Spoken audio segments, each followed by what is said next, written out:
Então vamos começar. Boa noite a todas e a todos. Temos o Eloy, estamos aí internacional, temos dois amigos do México participando junto com a gente. Então, né, gratidão aí a todos que estão participando desse encontro. Eu sou a Maria Fernanda, para quem não me conhece, acho que quase todo mundo, né, mas tem algumas pessoas que são conexões mais recentes. Então, eu trabalho com processos de autoconhecimento, transformação, faço isso através do yoga e através também de trabalhos em grupos, como nós estamos fazendo aqui, né? E esse tema do dinheiro especificamente, assim, né? Acho que tem dois momentos mais marcantes, duas questões mais marcantes que me fazem buscar uma compreensão maior sobre esse tema, né? Então, acho que começa no meu sistema familiar mesmo. Então, hoje eu também estou estudando constelação familiar. Então, tem alguns colegas meus aí, muito grata pela participação. E então eu tenho essa memória desde muito cedo de na minha casa o dinheiro ser um tema muito forte, né? Assim, especialmente pela minha mãe. A gente sempre achar que ia faltar, sempre uma sensação de escassez muito forte, assim. Mesmo que na prática, hoje olhando para trás, eu penso, nunca faltou, né? Nunca a gente passou por alguma coisa muito forte, mas todas as emoções, toda a escassez, ela foi vivida como se tivesse faltado. E isso eu acho que é a coisa mais doida, assim, da história, né? Então eu sei que a minha mãe, ela teve questões dela, da infância dela, que seguiram, né, reverberando, assim, na história dela muito forte, e aí eu acabei, né, me conectando muito com isso. Por outro lado, também muito cedo eu aprendi, como a gente tinha essa relação assim com a escassez, eu aprendi a cuidar bem do dinheiro, né? A gente aprendeu a fazer os controlezinhos, a poupar, então isso também tá dentro da minha história. E aí eu acho que um outro momento forte assim da relação com esse tema foi alguns anos atrás, quando eu estava num trabalho, né? Eu tinha uma carreira corporativa e aí eu estava me desidentificando do que eu estava vivendo, comecei a ficar doente mesmo fisicamente. E naquele momento eu percebi que o que me mantinha naquele lugar, naquele emprego, daquela forma, era o dinheiro. E aí isso foi uma coisa meio chocante, assim, de eu perceber o quanto o dinheiro, esse símbolo, essa forma, estava direcionando o meu caminho. Então eu perguntava assim, por que eu tô aqui nesse lugar que eu não tô mais feliz? E aí só tinha uma resposta, dinheiro. Era isso que estava me prendendo lá, porque eu tinha um bom salário, eu tinha um bom cargo, eu tinha, né, projeções e tal do que eu achava que fazia sentido para mim naquele momento. Então eu comecei a estudar, e a pesquisar e aprender mais, e todas as referências que eu encontrava me deixavam mais curiosa para procurar, porque nada me satisfazia muito, assim. Então eu fui bebendo de várias fontes, até a Aline me fez essa pergunta assim: "Ah, Fernanda, tu fez algum curso de consultoria em finanças especificamente?" Não, eu sou formada em ciências contábeis, né? Mas a gente não entra tanto assim em finanças pessoais, e hoje o que eu aprendo, na verdade, eu bebo de várias fontes, assim, né? Um pouco de psicologia econômica, um pouco do que a gente aprendeu na formação, onde eu conheci a Mariel do Gaia Education, que é um olhar sobre novas economias, práticas regenerativas, né? Esse dinheiro que está a favor da vida, né? Que está também num consumo consciente, num olhar consciente para a natureza. Tudo isso está muito forte, agora juntando as constelações sistêmicas, assim, também dessa compreensão do que isso, como isso está na nossa história e como isso segue vibrando, né? E antes de começar esse encontro, eu conversei um pouquinho com cada um, mandei uma pergunta, recebi vários inputs, também fiz algumas trocas pelo Instagram, que só fortalecem assim, o quanto é importante da gente falar sobre esse tema, o quanto ele é tão forte na nossa vida, mas ao mesmo tempo a gente deixa um pouco de lado, né? De olhar, é um tabu ainda na nossa sociedade. Então partimos a partir daí, tá bom? Eu vou compartilhar uma apresentação aqui com vocês para a gente ir mergulhando um pouco mais. Deixa eu colocar aqui.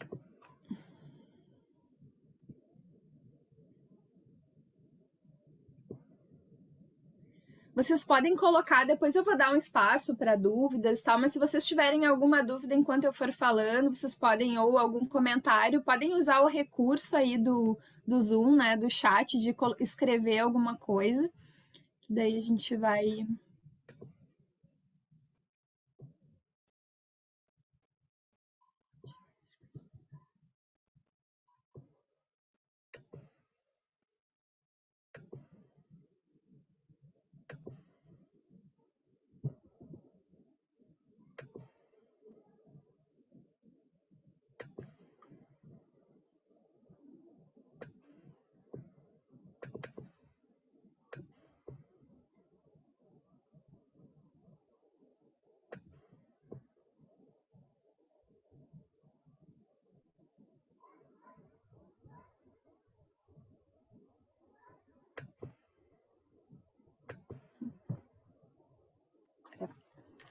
Então tá, vamos começar. Então, assim, para a gente começar a falar desse tema, assim, uma coisa que é importante, que a gente se coloque, assim, com muito respeito, muito carinho pelo que o tema pede, né? Então, até quando eu fiz as perguntas sobre o que o tema do dinheiro traz para cada uma, surgem várias questões, assim, várias palavras, várias memórias. Então, eu sinto que percebo que é um tema que a gente precisa ter muito carinho, muito cuidado de olhar para ele. E também porque nós vamos entrar em contato com a nossa história. E aí a gente pode olhar para trás e perceber que algumas escolhas que nós fizemos não foram as melhores olhando hoje, mas com certeza foram as melhores que a gente podia naquele momento, né? Então, é muito importante que a gente tenha muito respeito, muito cuidado pelo que aconteceu, né? Que a gente possa olhar um pouco mais daqui para frente. Então, esse respirar fundo e poder olhar um pouco mais para frente. E eu quero compartilhar um material aqui que eu gosto muito, tá? Que é uma inspiração em um livro que me inspira muito, que é o livro do Charles Eisenstein. Toda vez que eu falo o nome desse livro, assim, ele me toca o meu coração. Esse livro chama, assim, O Mundo Mais Bonito que os Nossos Corações Sabem Ser Possível. Então, assim, a gente vem passando por um processo de transição de mundo, e aí, independente do que cada um acredita, a gente está em constante evolução, né? Enquanto seres humanos, a gente está evoluindo, né? Estamos nos transformando, e esse é um momento muito forte de transformação. E o Charles Eisenstein, ele explica, né? Ele traz a referência como se a gente estivesse passando por duas histórias. Então, nós estamos ainda numa história que ele chama de velha história ou de uma história de separação, onde eu me vejo separado dos outros, da natureza, onde a gente está muito conectado com o medo, com a escassez, com a concorrência, tentando controlar tudo, buscar segurança. A gente está explorando a natureza, sempre focando em resultados e totalmente desconectados de um senso de comunidade.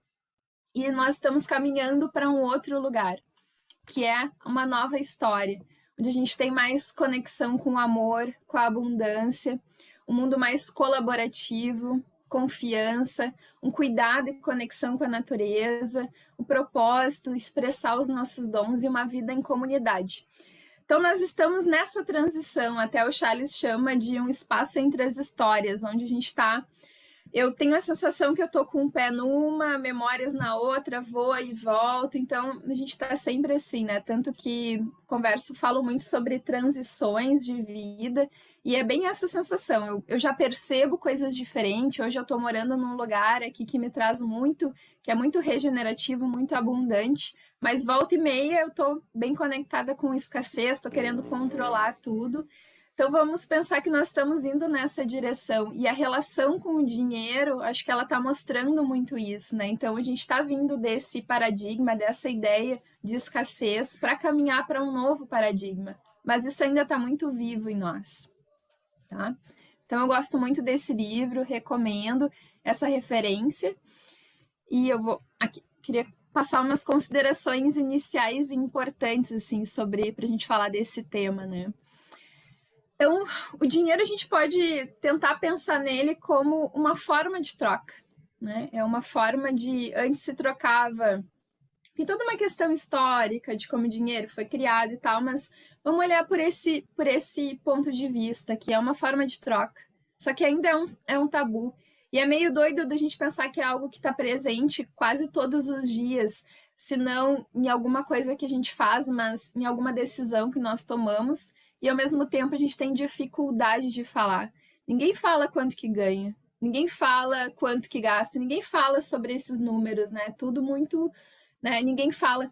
No Brasil, acho que eu peguei um relatório, se não me engano, do mês de abril ou maio, então tinham em torno de 62 milhões de pessoas com o nome no SPC, Serasa, no relatório de endividamento. Então, talvez algumas dessas pessoas somos nós aqui. Então, é um número muito significativo, não tem nenhuma questão aí, tá? Depois eu vou falar um pouquinho sobre endividamento.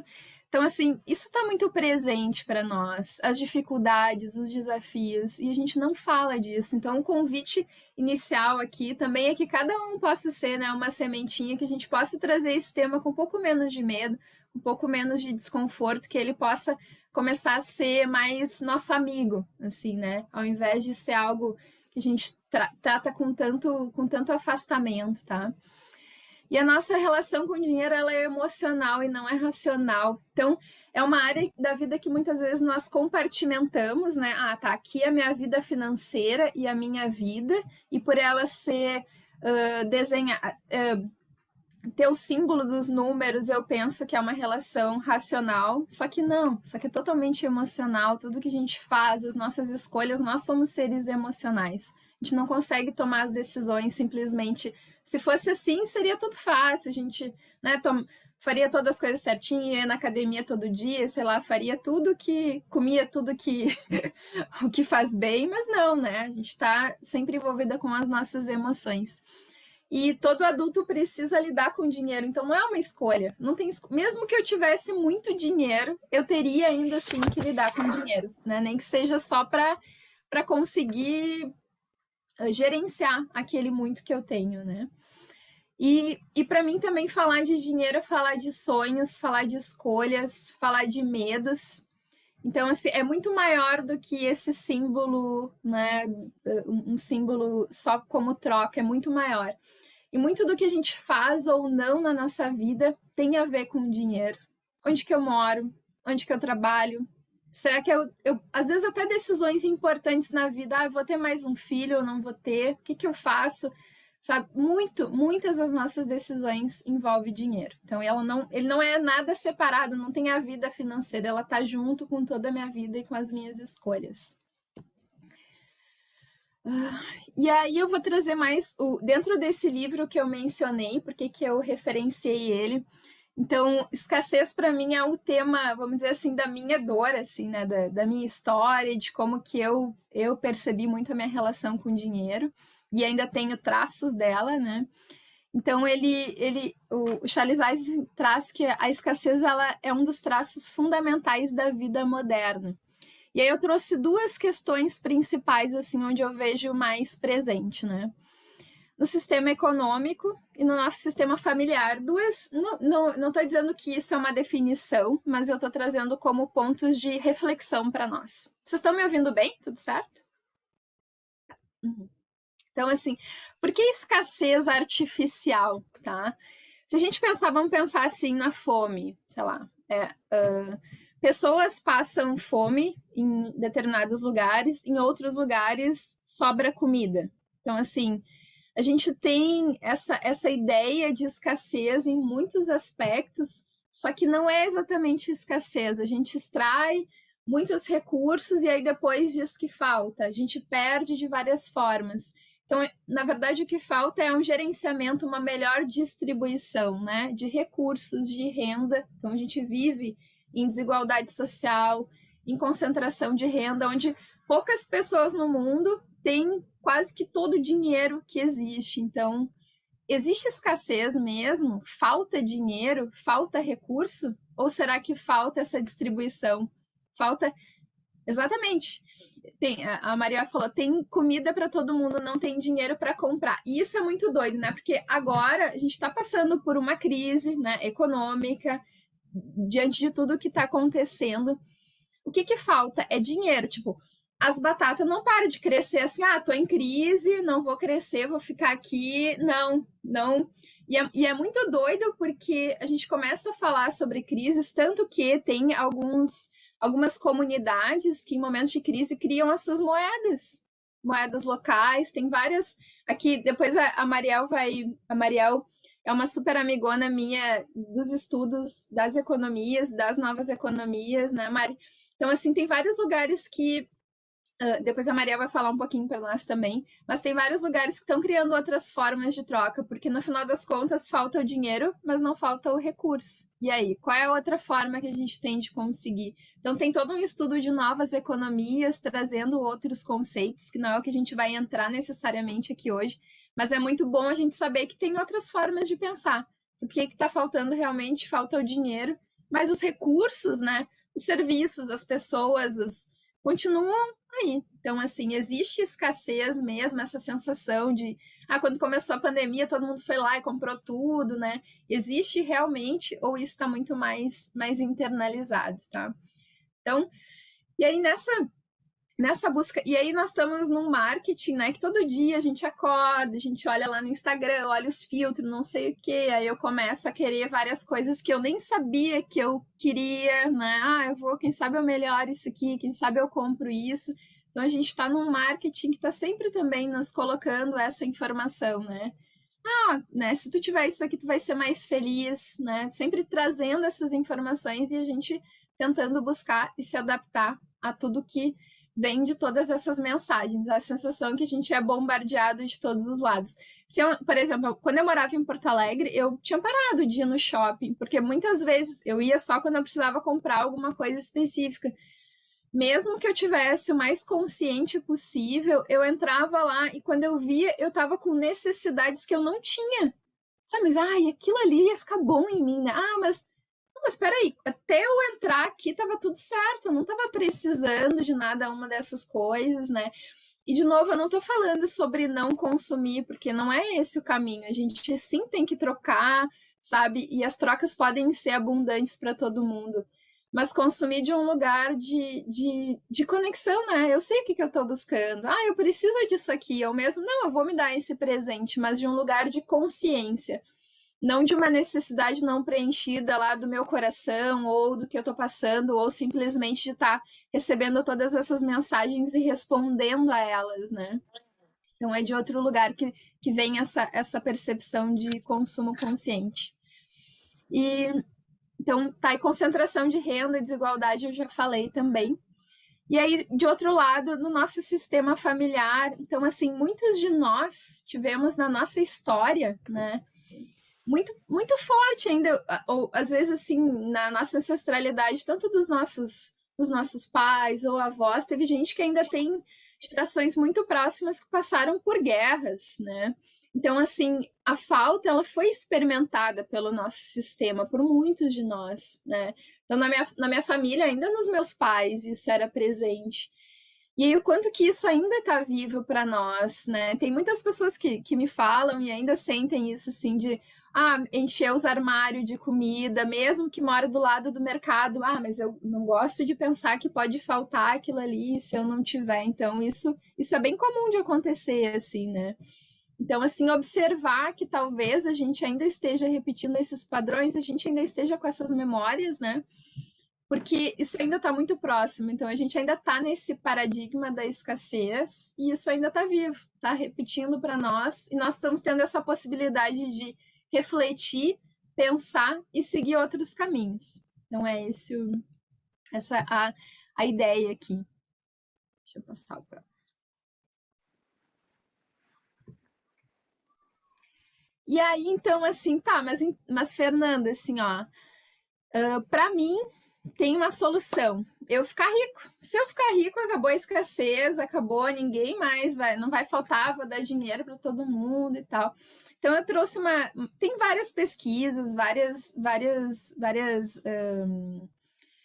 ideias que já surgiram assim. Então, dentro desse livro que eu mencionei, ele tem uma pesquisa que ele menciona assim, que eles fizeram uma pesquisa com famílias com mais de 25 milhões de dólares de patrimônio, sendo que a média chegava a 78 milhões, era bem maior do que isso. E aí perguntaram para eles, quanto tu precisaria de dinheiro para te sentir seguro, para te sentir bem? E a resposta foi, em média, 25% a mais. Então, mesmo que eu tenha lá os meus 70 e tantos bilhões de dólares de patrimônio, alguém me pergunta, tá, tu te sente seguro? Não, um pouquinho mais, né? Se eu tiver 100 milhões, aí sim eu vou estar bem, eu vou estar tranquilo. Então, o que essas pesquisas ilustram? Tem pessoas que ganham na loteria e perdem tudo porque não conseguem gerenciar, que também traz um outro aspecto que é o gerenciamento não tem a ver com quanto de dinheiro tu ganha, tem a ver com como tu te relaciona com ele. Então, assim, essas ideias, elas vão desconstruindo essas imagens de que eu ganhar muito dinheiro ia resolver a minha vida. Então, eu sempre falo para quem está buscando se relacionar melhor com esse tema, começa de onde tu tá, né? Não importa qual é o salário, não importa qual é o tamanho da dívida, a gente começa agora.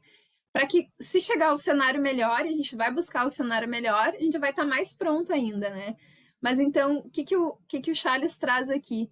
Que as raízes da escassez, elas estão na nossa história, elas estão nessa concepção de nós mesmos, e aí elas vão se infiltrando nos sistemas, nas instituições, e nós estamos tão imersos nessa cultura que a gente confunde ela com a realidade. Então, como eu falei para vocês, né?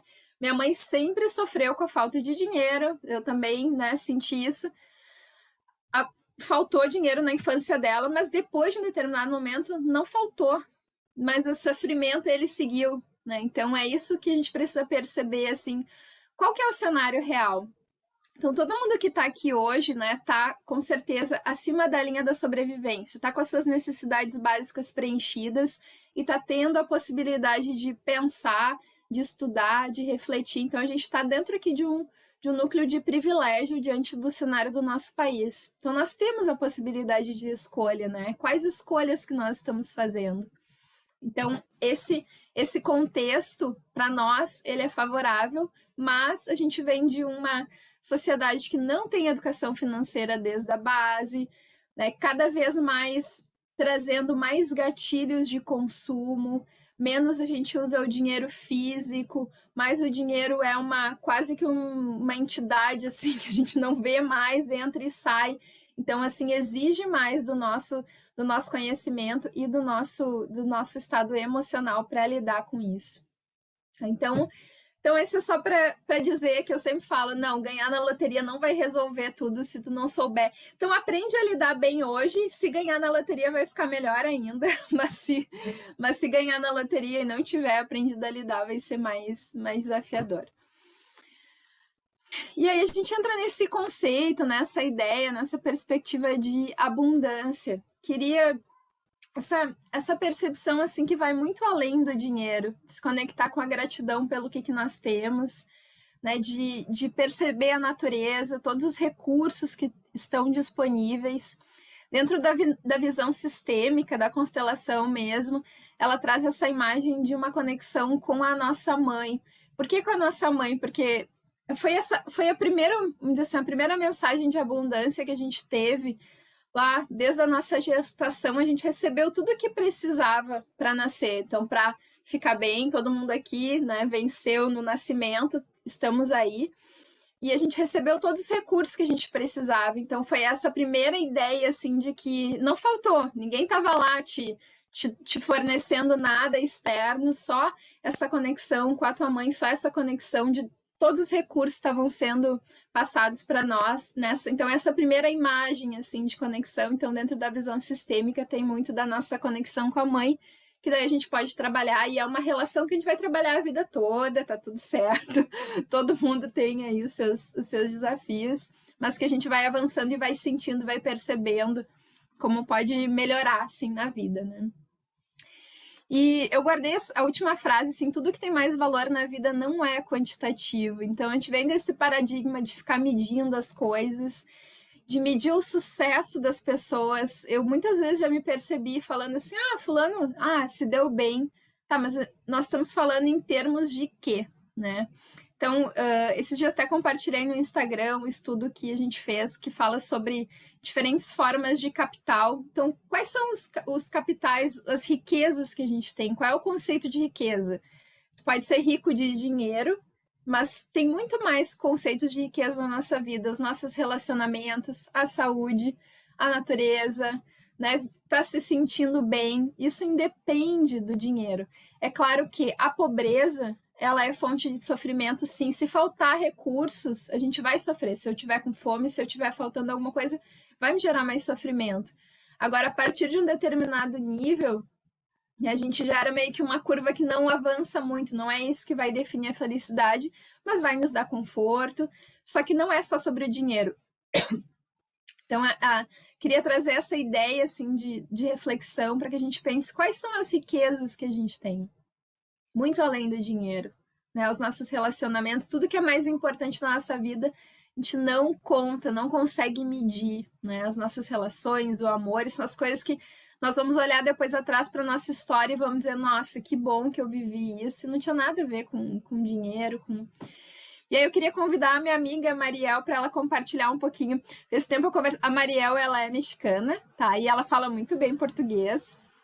E a Mariel, esses dias eu falando com ela, ela me disse assim, nossa, eu sou muito abundante. Eu acho ótimo isso.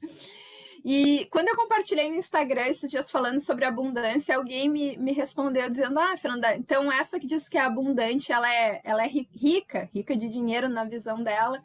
Eu disse, não, não necessariamente, né? É sobre essa percepção de quais são as minhas riquezas e tá em conexão. Hoje eu posso dizer, eu ganho menos dinheiro e eu me sinto mais rica, mais abundante. E eu não estou negando dinheiro, o dinheiro pode vir para mim, que eu vou fazer um bom uso dele, mas eu me sinto mais porque eu estou mais feliz, eu tenho mais tempo, eu tenho mais saúde. Então, tudo isso, né, para mim, me torna, eu me vejo mais abundante do que antes, quando eu tinha mais recursos financeiros, mas a minha vida estava só em um núcleo, praticamente, que era trabalho. E hoje eu tenho outros núcleos. Então, Mari, pode falar um pouquinho aí para nós, qual que é a tua visão de abundância? Obrigada. Boa noite para todas, todos. Para mim, a abundância é um estado do ser. Para os que estão fazendo estudos nas constelações, eu tive que trabalhar sobre isso, até reparar algumas questões através da minha profissão, pelos estudos nas finanças. Atualmente eu trabalho no setor financeiro, gerando dívida, né? Que a dívida é um dos falhos mais grandes no sistema financeiro e no sistema econômico. As dívidas são a forma nas que o dinheiro hoje é criado. Então, esse falho tão grande faz que os nossos sistemas fiquem na escassez, porque é muito difícil que com a produção toda do mundo a gente consiga pagar toda a dívida, porque a dívida é dinheiro virtual. Então, para compreender a abundância, o primeiro que temos que compreender é o que é o dinheiro. O dinheiro é uma representação, uma estandarização dos fluxos dos outros capitais, dos que a Fernanda fala. Esses capitais, dependendo do autor, podem ser as 8 formas de capital. Aí umas brasileiras criaram a fluxonomia 4D, e também para outros autores são os 4 capitais principais. Mas o reconhecimento é o que nós precisamos. Nós precisamos da alimentação, nós precisamos casa, precisamos das roupas, então, também do afeto, dos conhecimentos, é assim. Então, a nossa abundância é um estado do ser em que nós temos uma plena confiança na vida, de que a vida vai fornecer o que a gente precisa para viver. Então, se nós voltamos para ver, a vida foi dada para nós. Nós não pedimos, não sei como se fala, não pedimos ter a vida. A vida foi dada para nós. É o que a Fernanda fala sobre a conexão com a mãe. Tem a ver com que a nossa mãe é nossa primeira fornecedora de alimentação pela leite materna.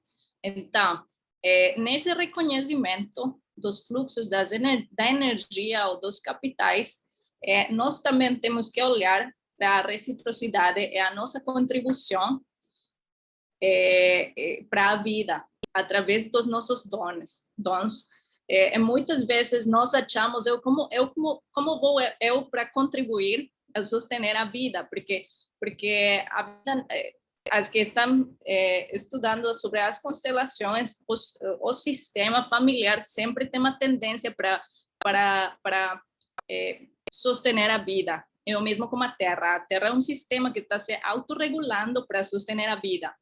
Então, eu, como um indivíduo, parte dos sistemas, eu posso contribuir para sostener a vida através dos meus dons, através das minhas formas da vida, do meu trabalho, de que eu vou fazer com o meu lixo, as escolhas na questão da alimentação. Então, quando eu faço a consciência com intencionalidade sobre como vou contribuir para a vida, com a confiança de que a vida vai contribuir também para mim, porque na teoria dos sistemas, os sistemas são espelhos. Então, se eu estou com medo, se eu estou com escassez, eu vou ficar em contrasentido da vida. Mas quando eu estou trabalhando e vivendo em favor da vida, a vida também vai me sostener. Então, a abundância é esse estado do ser em que nós temos a confiança e a gratidão, o reconhecimento de que a nossa participação na vida vai também contribuir para que as nossas necessidades sejam sempre cobertas. É assim, então, esse reconhecimento dos frutos, muitas vezes a gente acha que não é abundante porque não tem dinheiro, ou porque não recebe dinheiro pelo seu trabalho, mas a abundância também tem a ver com receber o que nós precisamos. Eu tenho uma amiga que ela é músico, ela é cantautora, então ela não recebe dinheiro precisamente pelas músicas que ela fez, mas ela recebe dinheiro de seu irmão, que ele sempre dá presentes para ela, ou faz pagamentos para ela, que ela nem pede para ele.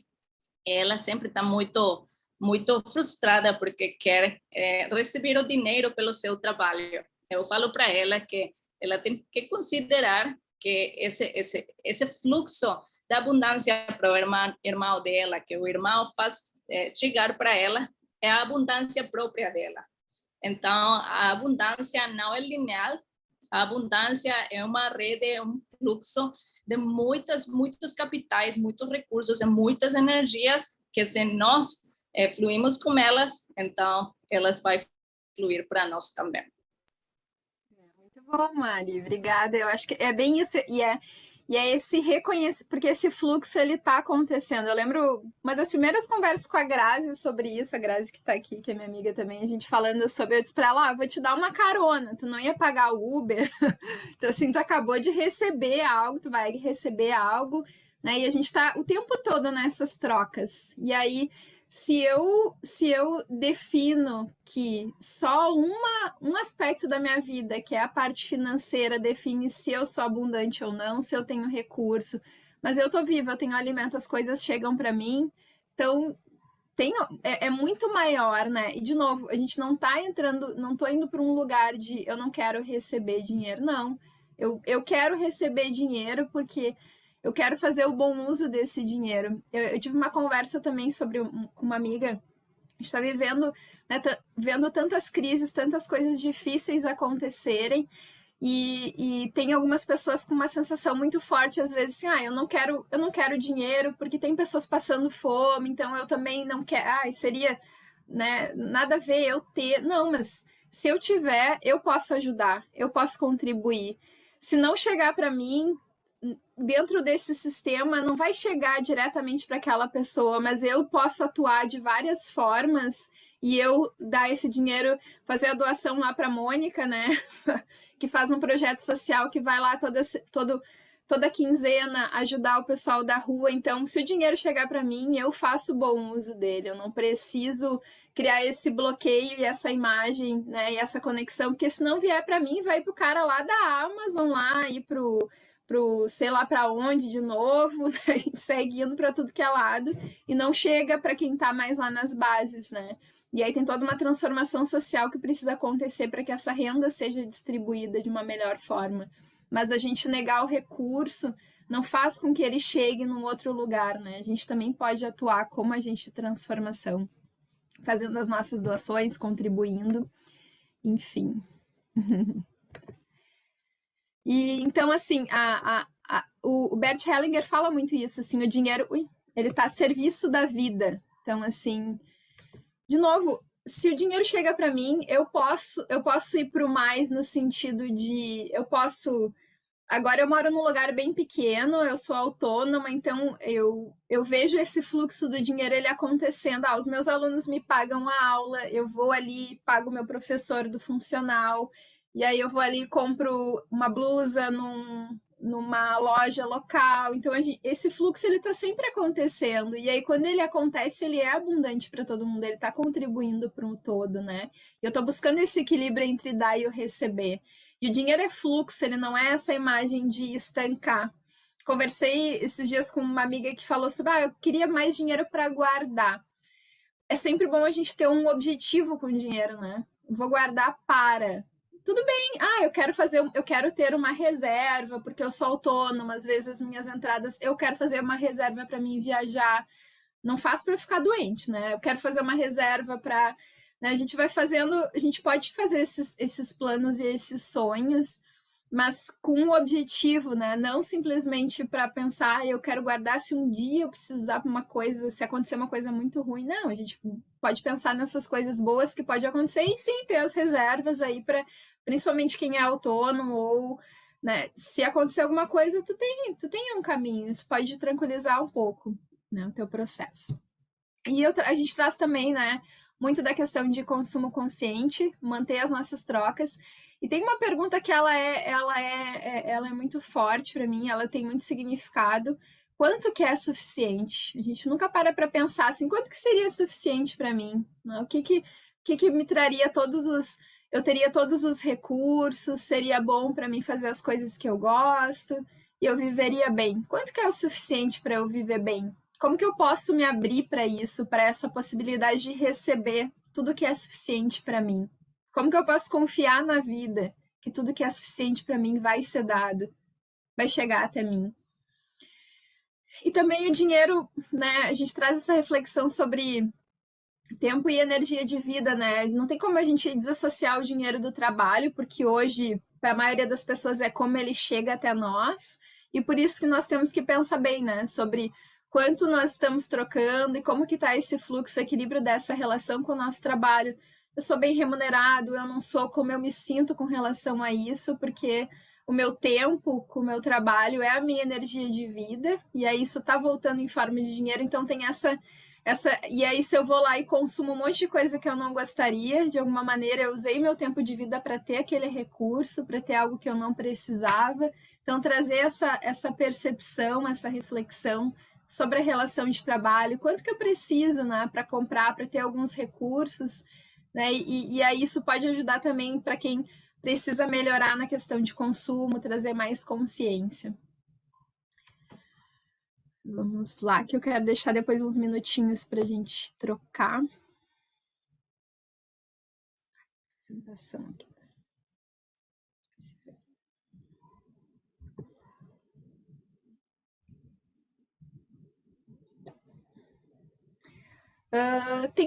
Tem uma passagem do Bert Hellinger sobre o dinheiro que eu acho bem legal, assim. Ai, voltou. Ele diz assim, eu quero dizer algo sobre o dinheiro. O dinheiro tem alma. O dinheiro é algo espiritual, é o resultado do amor. É adquirido através de um desempenho, é o equilíbrio de um bom desempenho. Se alguém ganhar dinheiro por seu desempenho, o dinheiro o ama. O dinheiro também permanece, pois foi adquirido através do seu desempenho. O dinheiro também quer render algo mais depois. Por isso, o dinheiro espera ser gasto em algo bom que leve a vida adiante. Então, se ganha mais dele, cada vez mais. Através do seu desempenho, o dinheiro entra num circuito de serviço, trabalho, ganho, tudo ao mesmo tempo. Então, Bert Hellinger é um dos criadores aí das constelações, e ele traz essa mensagem, ele sempre fala sobre o dinheiro estar a serviço da vida. E tem uma outra passagem que pergunta assim, tá, mas como que eu sigo? Então, às vezes, a gente vem de um sistema onde tem muitos desafios com relação ao dinheiro. E ele também fala que às vezes a gente tem que seguir com a consciência um pouco pesada mesmo. Talvez não seja tão leve, talvez tenham tantas questões, tantas amarras, nós vamos seguir em frente, talvez a gente vai sentir assim, nossa, eu tô me diferenciando do meu sistema, mas eu vou tomar essa força e eu vou seguir o meu caminho. Mas talvez seja desconfortável um pouco eu olhar e ver essa desconexão, né? Então ele fala que às vezes eu preciso seguir um pouco, vou sentir esse desconforto, mas eu sigo, né, o meu caminho, eu não preciso ficar com todo esse peso, carregando coisas que não fazem mais sentido. E aí eu vou trazer algumas dicas práticas, agora a gente está encaminhando para o final, depois deixar aberto aqui um pouco para as perguntas, tá? Então, o hábito de administrar é mais importante do que quanto tu ganha, né? Então, por isso é sempre importante começar agora, né? E começar também trazendo esses conceitos. Quais são as minhas riquezas, né? Expandir esse olhar além do dinheiro. E aí, coisas bem práticas mesmo, assim. A nossa disponibilidade para lidar com esse tema, enquanto humanos, ela é bem pequena, né? Então, assim, quanto máximo a gente simplificar de contas, cartões, né? Se tu vai fazer o teu controle financeiro, ser alinhado com coisas que fazem sentido para ti. Ah, não vou fazer aquela planilha super mirabolante porque eu nem gosto de planilha. Não, eu me relaciono bem, eu vou fazer dessa forma. Eu vou fazer tudo. Hoje eu faço tudo num caderninho. Aqui no início do mês, eu pego, sento, quais são as minhas contas, quanto que eu tenho para receber, né? É assim, simples. Ou tu gosta de algo mais elaborado, tranquilo, importante que seja alinhado com o teu funcionamento. Não esperar esse cenário perfeito, começar agora. Já vi muito isso, assim. Quando eu ganhar mais, eu vou fazer tal, tal, tal, né? Então, não. A gente começa parte desse ponto, tá? E como tu cuida do dinheiro, né? Observar esses símbolos, assim. Desde a carteira, sabe? Às vezes a gente tem aquela carteira toda escangalhada, assim, cheia de papel, cheia de cartão que não funciona, sabe? Dá uma limpada, olha ali, sabe? Desde esses símbolos mais simples, assim. Como é que tá o meu caderninho do dinheiro, tudo rabiscado, sabe? Essas ideias, esses cuidados, assim, eu acho que trazem algumas percepções para nós. Pensar que eu tenho uma organização me traz mais liberdade, me traz mais tranquilidade, né? Eu saber quanto que eu tenho, para onde que vai. Então, tem um termo que se usa dentro da psicologia econômica, que é a contabilidade mental. Às vezes a gente fica fazendo a conta de cabeça. Quando eu faço planejamento individual, a gente sempre parte dessa conta de cabeça e nunca fecha. Porque a gente pensa, eu ganho tanto, eu gasto tanto, mas aí nunca coloca no papel, nunca olha realmente e nunca fecha essa conta. Então, é importante ir para a matéria, né? Então, assim, ferramentas, terapias, eu sei que eu sou praticante de barras de Access, tenho Theta Healing, tem várias ferramentas, terapias que podem contribuir. Eu sou super a favor, né, de todas, acredito nos processos integrativos, mas a gente precisa lembrar que o dinheiro funciona também na matéria. Então, que a gente não... Eu já vi pessoas irem muito para um lado, assim, de ficar na manifestação e tal, e não levar para a matéria, e aí ficar sempre correndo atrás, assim, sabe? Então, assim, leva para a matéria também, faz aquilo que tu acredita que é uma contribuição para ti, mas não deixa a parte prática de lado, tá? E para situações de endividamento, assim, né? Acho que primeiro a gente acolhe essa situação não define a pessoa, né? Acho que é uma situação que traz um peso muitas vezes. Eu tô endividada, eu tô isso. Então, assim, e aí coloca um plano prático, né? Como que eu posso sair? E acho que tem uma pergunta no endividamento que é: eu tô disposta a sair dessa situação? Quando eu tô disposta a sair, né? E se colocar nessa situação e aí seguir mais passos. Fala, Mari. Eu quero falar sobre endividamento porque eu tenho experiência nele, tanto criando como própria, né?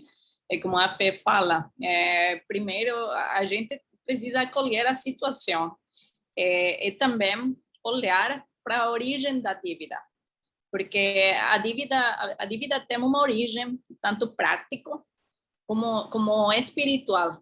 E na prática, a origem da dívida pode ser falta de organização, da gestão, um excesso de consumo, ou também tem a ver com questões de confiança da gente com outras pessoas, ou alguma questão de emergência, alguma questão que a gente não tinha contemplada no seu planejamento financeiro.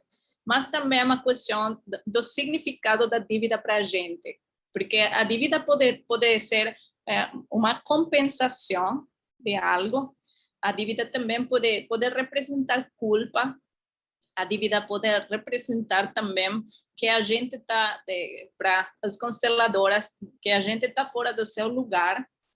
Então, é preciso olhar essas duas questões, sobre a origem da dívida prático e sobre a origem espiritual, para que a gente consiga resolver. Porque na origem pode ficar a resposta sobre como resolver. Um planejamento financeiro pode ajudar, mas também a gente precisa ficar em paz com essa dívida. A gente precisa compreender a dívida, se reconciliar com a dívida, porque a dívida vem para mostrar algo para nós. Então, é preciso olhar para o que ela significa. Muito obrigada, é isso mesmo. Uma pergunta dentro do nível sistêmico também é se eu me sinto em dívida com alguém, né? Às vezes eu recebi muito, então eu tenho essa necessidade, ou eu estou repetindo algum padrão. Então tem, como a Mari falou, um aspecto mais prático e um aspecto mais sutil, e a gente trabalha nos dois, né? E acho que esse é talvez do diferencial do meu trabalho e do da Mari, que a gente tem tentado, né, tá nesse caminho de tentar juntar um pouco essas coisas, assim, né, não ir só para um lado ou só para outro, porque muitas coisas com relação ao dinheiro vêm de um lado muito pragmático, ou desse lado, assim, muito só, né, ficar nas ideias, e nós estamos tentando fazer algo que conecte, né, e que a gente, matéria, espírito, tudo tá conectado e tudo precisa ser trabalhado, né, em todos os níveis. Também olhar para a dívida como uma ferramenta que é, porque a dívida muitas vezes pode nos ajudar para comprar uma casa, para comprar um coche. Então, o estado da dívida também tem a ver, porque existe uma dívida sana, uma dívida saudável e também uma dívida que não é saudável. Então, não olhar para a dívida como algo ruim na entrada, porque não é algo ruim. É uma ferramenta. Então, muitas pessoas não gostam de ter a dívida, mas no contexto, quando a gente olha para o contexto todo, a gente pode achar que a dívida é muito pesada, é muito ruim, mas na real, a dívida está leve, está certa, a gente pode pagar a dívida.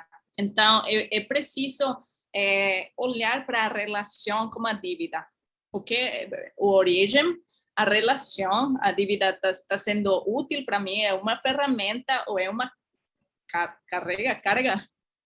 Ou é algo carga?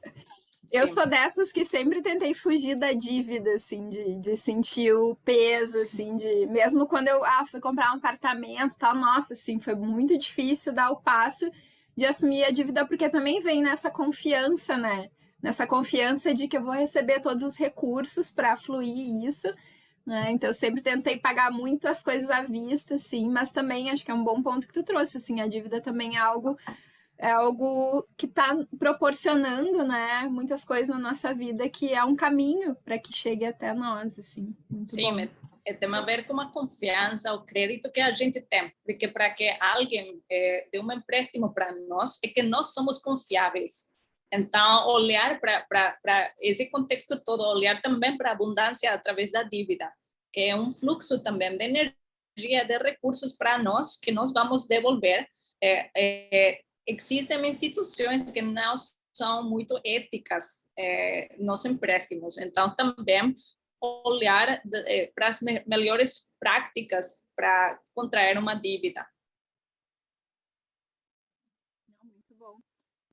E assim, né, tanto a gente fala quanto as coisas surgem para nós que nos transformam e nos fazem olhar, que no caso da Mariel, acho que é um dos pontos, né, Mari, que te faz olhar mais para esse assunto foi a tua própria experiência, né, com a questão das dívidas. Então, sim, e eu a minha própria experiência com a escassez, com o medo, com isso.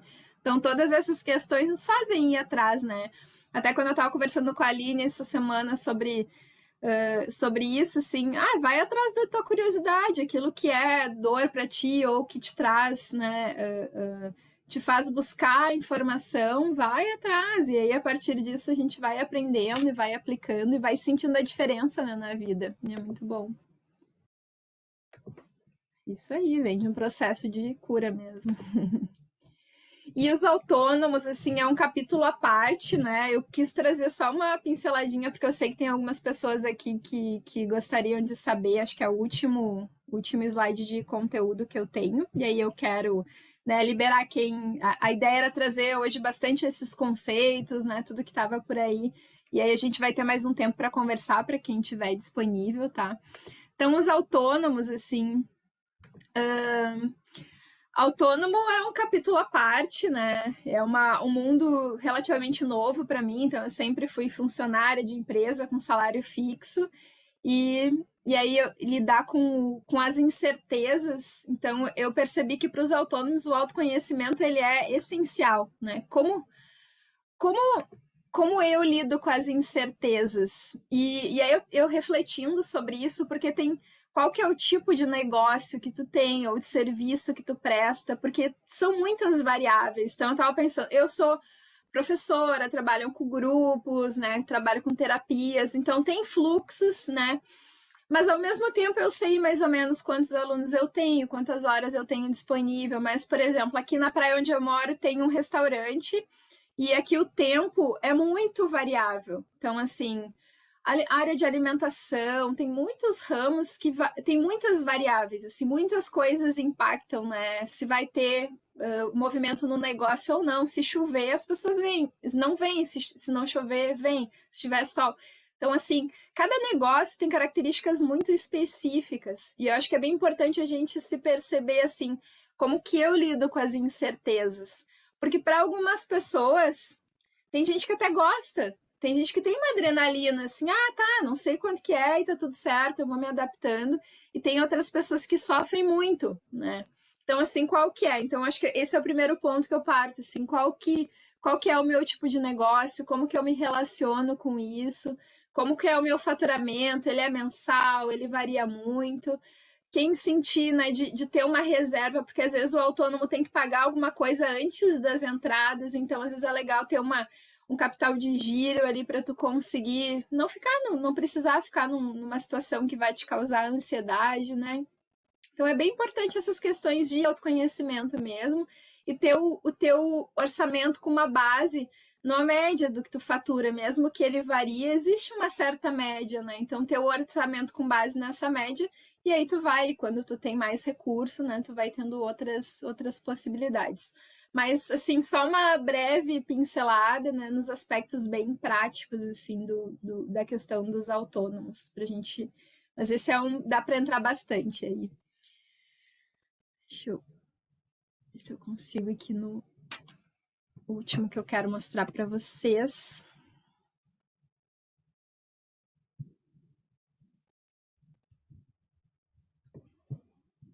Tá. Esse slide ficou meio de qualquer jeito, assim, eu fiz agora. Então, quando eu fiz a pergunta, assim, para as pessoas, para vários de vocês compartilharam comigo, assim, qual palavra que vinha na mente quando a gente falava sobre dinheiro? Então, vieram muitas palavras, assim, né? Crenças, escassez, medo, sofrimento, sujo, brigas, esforço, confusão, sempre perco, nunca tenho, tomara que venha. Algumas pessoas falaram alegria, conforto, abundância, mas eu diria que a maior parte veio algo um pouco mais pesado. Só de eu falar essas palavras, eu tenho certeza que vocês sentem um pouco no corpo de vocês, assim, um certo desconforto. E aí eu coloquei aqui algumas palavras que eu penso que podem trazer uma outra que a gente pode transformar esse olhar ou ressignificar esse olhar sobre o dinheiro. Vida, viagens, trocas, alegria, liberdade, para mim é um dos que mais tá forte, assim. Eu posso fazer doações, eu posso compartilhar, eu posso expandir, ter abundância, possibilidades, conforto. Talvez vocês tenham mais alguma palavra aí que queiram compartilhar, mas eu quis fechar com essa imagem aqui, né, para que a gente vá nesse caminho de ressignificar e primeiro partimos, né, de onde estamos, qual é a sensação, quais são os nossos medos, os nossos desconfortos, e a gente vai nesse caminho de ressignificar. Então é possível ressignificar, e é possível transformar e olhar de outras formas, tá?